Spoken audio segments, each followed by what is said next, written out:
श्री स्वामी समर्थ. जय जय स्वामी समर्थ. नमस्कार, तुम्हा सर्वांचे आपल्या स्वामी आई या स्वामी चॅनलमध्ये मनापासून स्वागत आहे.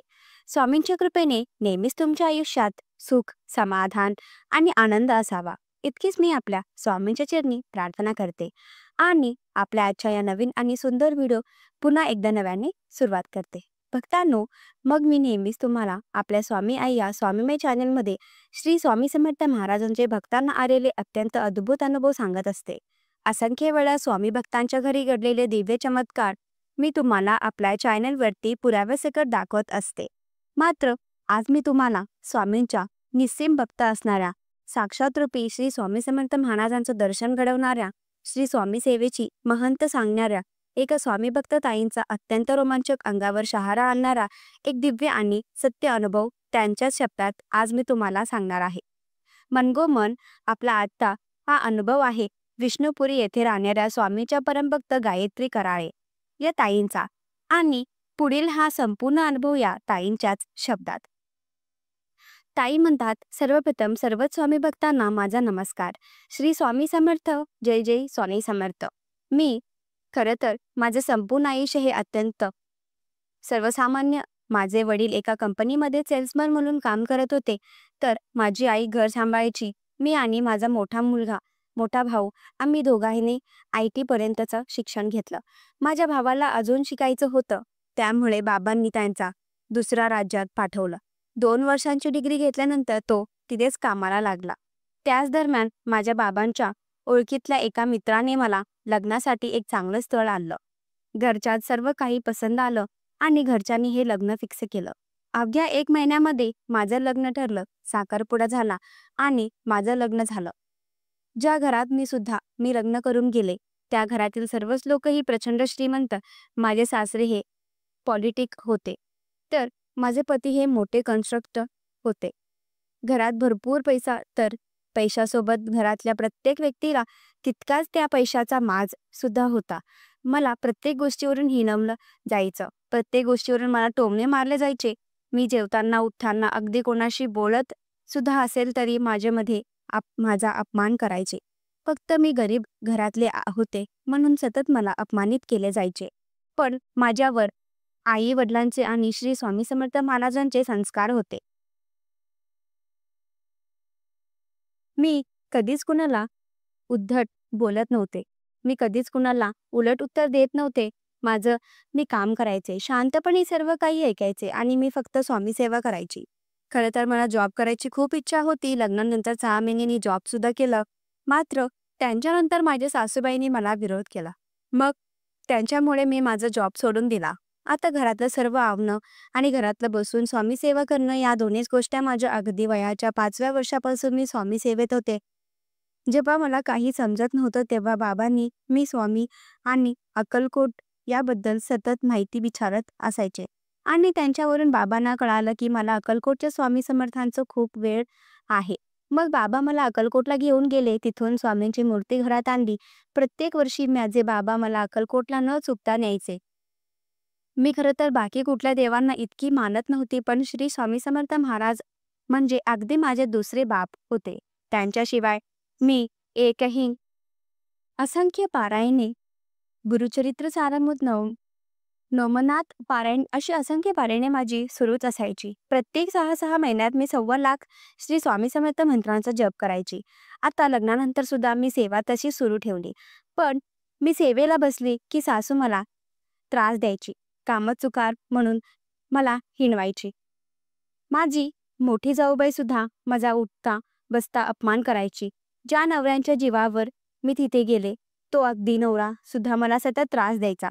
लग्नाच्या 6 ते 7 महिन्यातच मला प्रचंड त्रास होऊ लागला आणि मी बाबांना सांगू लागले की मला इथे नाही राहायचं. मात्र त्रास मी माझ्या बाबांना सांगितलं, पण इज्जतीसाठी बाबा म्हणाले, तुला राहावे लागेल, तुला टिकावं लागेल, काहीतरी परीक्षा असेल ती तुला द्यावी लागेल. मी स्वामींना सांगायचे, स्वामी मला गरीब लोक चालतील पण पैसा नको, मला साधी माणसं चालतील पण मला या श्रीमंती लोकांमध्ये राहायचं नाही. माझं सतत मन दुखावणाऱ्या, मला सतत हिणवणाऱ्या लोकांच्या बरोबर मला नाही राहायचं. सतत मी स्वामींना हे सांगायचे. जवळपास 1 ते 1.5 वर्ष गेले मी त्यांच्या अत्याचारांचं सहन करत होते. एके दिवशी माझी सासू आजारी पडली. तिला टायफॉइडची लागण झाली. 2 ते 3 दिवस ट्रीटमेंट घेतल्यानंतर त्या बऱ्या झाल्या. त्यांच्यानंतर माझ्या ज्या मोठ्या जाऊबाई आहेत त्यांना सुद्धा ताप यायला लागलं. खरं तर त्यावेळेस तापाची खूप जास्त होती. प्रत्येक घरोघरी ताप होता. माझ्या घरातही सासूनंतर जाऊबाई आणि जाऊबाईनंतर माझे पती यांना ताप आला आणि त्यावेळेस माझं पारायण सुरू होतं. मी पारायणाला बसले होते. छान पारायणाचे काही अध्याय मी वाचले आणि पती माझ्यासमोर येऊन उभे राहिले, जे जोरजोराने माझ्याशी भांडू लागले. जोरजोराने मला बोलू लागले, "तू काहीतरी बुवाबाजी करत आहेस, त्यामुळेच घरात आजारपण आलेला आहे. त्यांच्यामुळे घरात ही सतत आली आहे. तू काहीतरी चमत्कार करतेस," असे मला म्हणू लागले. माझ्या डोळ्यातले पाणी थांबतच नव्हते. बघता बघता त्यांच्या पाठी माझ्या सासूबाई, माझे धीर सासरे सगळेच आले आणि सगळेच एका संशयाच्या नजरेने माझ्याकडे बघू लागले.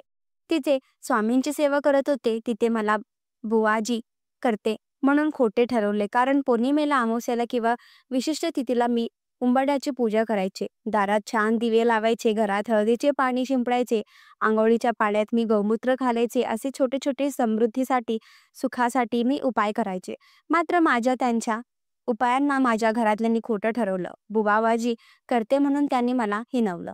मात्र नेहमीसारखं मी त्यांच्याकडे दुर्लक्ष केलं. मी पारायण करत होते. माझ्या पतीचा राग प्रचंड वाढला आणि त्या रागात त्यांनी श्री स्वामी समर्थ महाराजांची जी मूर्ती होती, ती मूर्ती माझ्या डोळ्यासकट उचलून ती घराच्या बाहेर टाकून दिली. मी काहीच बोलत नव्हते. मी अत्यंत शांत होते. आता जे काही करायचं ते स्वामी करतील, कारण मी खूप सुसलं. आता या सगळ्यातून कसं बाहेर काढायचं ते तुम्ही काढा. मी सगळं स्वामींवरती सोडून दिलं. मी शांत होते कारण इतके वर्ष सर्व सहन करून अत्यंत कठोर झालं होते. स्वामींची मूर्ती त्यांनी घराबाहेर फेकली.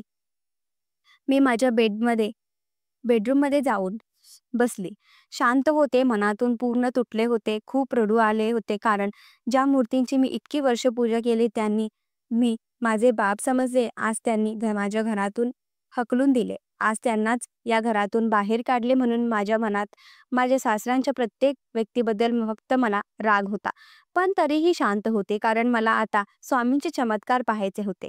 बरोबर माझ्या पतीने 1:12च्या आसपास ती मूर्ती घराच्या बाहेर टाकून दिली आणि तुम्हाला सांगते फक्त 3 वाजले असतील दुपारचे, म्हणजे 3 तास उलटले असतील. माझ्या पतीचा उजवा हात, ज्या हाताने त्यांनी मूर्ती फेकली होती, उजवा हात वात येऊ लागला.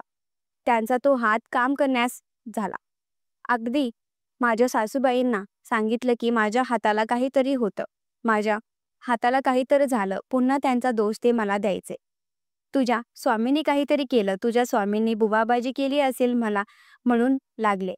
सगळं काय चमत्कार केलास, काय माझे मागे लावलेस, माझा हात का दुखतोय, असे प्रश्न मला विचारत असतानाच तुम्हाला सांगते एका क्षणात माझे पती खाली कोसळले.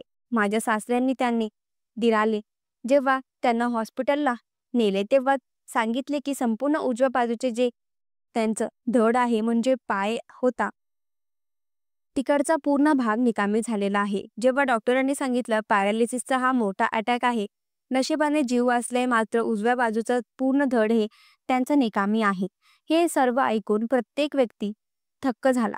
कारण माझ्या स्वामीने जो चमत्कार करायचा होता तो माझ्या आयुष्यात केला आणि त्या कृत्यांची शिक्षा सुद्धा त्याला मिळाली. माझ्या घरात सर्व काही माहिती झाले. बाबा मला घ्यायला आले. बाहेर फेकलेली स्वामींची मूर्ती कुठेही तुटली नव्हती. मार्बलची मूर्ती जी माझ्या पतीने फेकून दिली, मूर्ती अजूनही जशीची तशी होती. विशेष म्हणजे आमच्या घराच्या समोर मोठं आंब्याचं झाड आहे आणि त्या झाडाखाली ती मूर्ती होती. ती मूर्ती मी उचलली. आई बाबा मला घेऊन घरी आले. मग घरी आल्यानंतर त्यांनी सर्व काही समजावले. अक्षरशः त्या दिवशी स्वामींनीच मला त्या घरातून बाहेर काढलं होते. त्या संकटातून ध्यान वातावरणातून स्वामींचा माझ्या मदतीला जणू काही आले होते. आता मी बाबांकडे राहू लागले. जवळपास 6 ते 7 महिने त्यांच्यानंतर मग आम्ही डिवॉर्ससाठी अप्लाय केलं आणि पुढच्या 5 महिन्यामध्ये आमचा डिवॉर्स फायनल झाला. मी माझ्या पतीपासून कायमची वेगळी झाली आणि तुम्हाला सांगते त्यांच्या 6 महिन्यानंतर मला गव्हर्नमेंट जॉब लागला.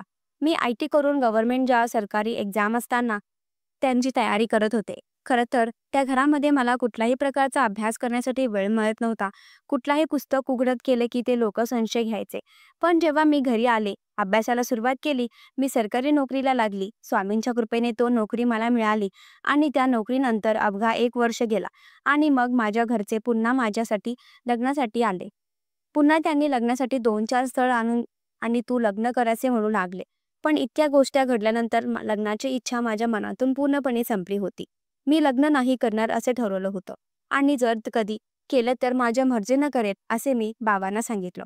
बाबांनी मला पूर्ण स्वातंत्र्य दिले. मी पूर्णपणे स्वामींवरती विश्वास ठेवला.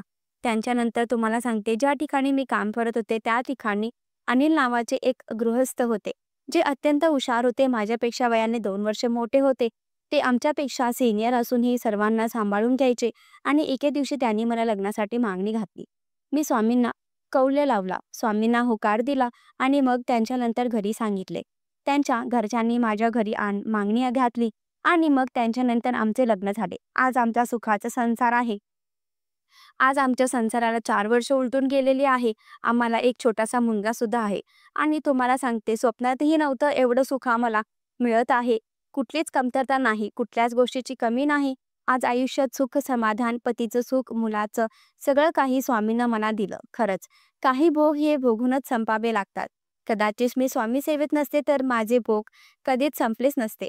माझ्या त्या पहिल्या नवऱ्याकडे जो त्रास होता तो त्रास माझ्या मागचा कधी संपलाच नव्हता. पण केलेल्या सेवेने, पारायणाने आणि स्वामींच्या नामस्मरणाने माझं ते भोग संपले असंच मला वाटत. कारण ती परिस्थिती आजही आठवली तर अंगावर शहारं येतात.